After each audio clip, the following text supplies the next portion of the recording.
Posted by you/own_customer_5193. I, 26F, have been dating my current fiancé, Mark, 27, for a little over 7 years now. We are not actually engaged but claim to be because we have dated longer than what he insisted was the dating phase to see if we could really stay together, 4 years. Anyway, for some time now, I would say about 2 years, things have really taken a turn for the worse, especially since the beginning of this year. We both work and go to school full-time, but I am the only one who does the domestic work, takes care of our dog, etc. I work, go to school, come back home, clean, cook, get his stuff ready, walk/feed/play/train our dog, the whole 9 yards. From time to time, he would help if I reminded him, asked him, or complained enough. This has only gotten worse as time has passed. I have told him for months that I no longer feel loved, supported, appreciated, or cared for by him. I try to give everything to him, but there are many times when he only wants to be on his phone, watch TV, or be only half or a third present.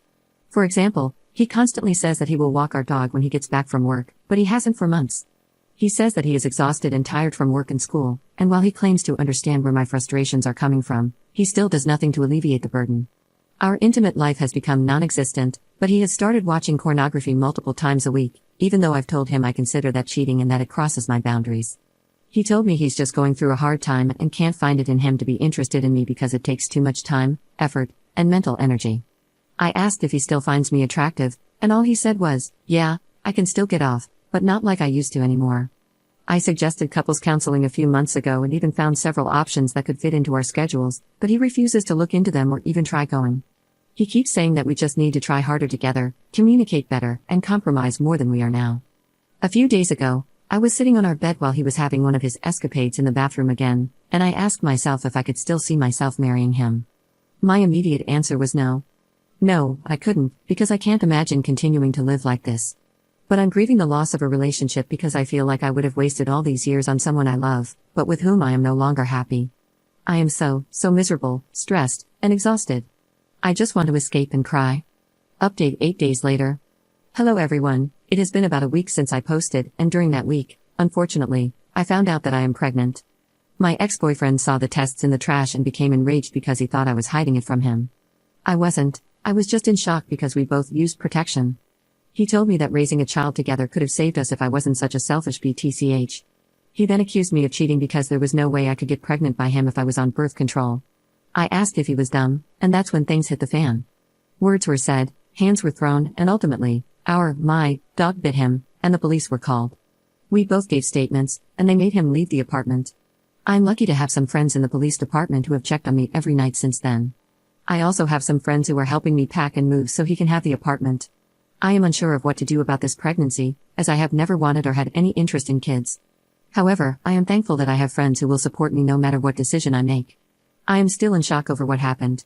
I have never experienced such fear from my ex-boyfriend as I did in that moment. I don't know how or why things took such a turn for the worse, but they did. I have been thinking and wondering how I missed the signs and red flags for possibly so long. I am even more concerned about my dog. He has never bitten or even tried to bite someone in the 7 years he has been alive, but he bit my ex, which brings me even more worry, fear, and anxiety. I have concerns that the county I live in might make me put him down because he is a pit bull mix, but I am hoping that with the backing of my friends, the police officers from that night, the vet, etc., I will be able to keep him. I want to say thank you to everyone who replied. I appreciate the support, kindness, and encouragement. I know it should have been an obvious or simple answer/thing to do, but that is my own personal ignorance. Thank you. Second update 1 month later. It has been about a month since I last updated, and I'm not even sure if anyone cares or remembers, but I thought I would give a final update. First, I want to address some things that have been said and mentioned since then. I'm sorry if this is long in advance. 1. I would like to address that many, I am assuming men, have come to ask me which hands were thrown, why, and the possibility of me deserving it. I will say that once you get into a situation where you are verbally abused, then shoved with so much force that you hit the floor and lose your breath, you too will put up the best fight that you can. However, I hope you never have to feel the helplessness and powerlessness of being pinned down, punched, scratched, and more while all you can do is barely wiggle your feet and hope for a moment that he stops so you can attempt to scream for help. 2. Yes, there are details missing because I did not feel all the details were necessary. I should not have to recount the instances of shoves, slaps, punches, and verbal insults thrown at me to justify the final outcome. 3. When you grow up with abuse, that is all you know, so it is hard to recognize it as abuse. My mother raised me with a very heavy hand and the idea of tough love. In most cases, she would slap, punch, shove, and emotionally/verbally abuse me, just as he did.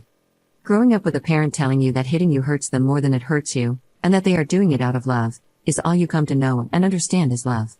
Now, for the update, things have changed in the last month.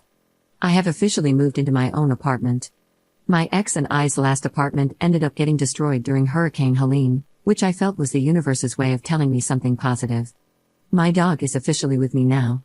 He did have to go into quarantine for about a week. They behavior checked him in a variety of situations, and he did great in all of them. Fortunately, with reports and support from friends, vet/vet techs, neighbors, and the police, he did not have to be put down. However, he does have to wear a muzzle when in public spaces around men. He started to adjust to our new living situation and is doing much better.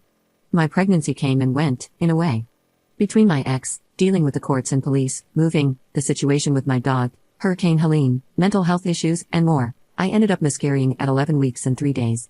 I am thankful it went as smoothly as something like that can, especially considering what has been happening to women in similar situations. I have been trying to get my uterus removed and my tubes tied, but since I live in such a red state/area, it has been difficult. They all talk about the what-ifs concerning a future husband and his desire for children. I've been feeling discouraged and angry, but I want to keep trying. My ex has tried many times to contact me, including through my mother, with whom I no longer speak. He has shown up at my job, asking when I'm working, where I am, etc. I only recently blocked him, as I had been trying to gather evidence to get a restraining order. I now have what's needed, including threats, verbal abuse, and destruction of property, so I hope it all goes well. My friends in the police have been really helpful and continue to check up on me. Apparently, DV cases are common in my area, and they don't want me to end up like many women they see here. I am in therapy and trying to maintain a positive outlook.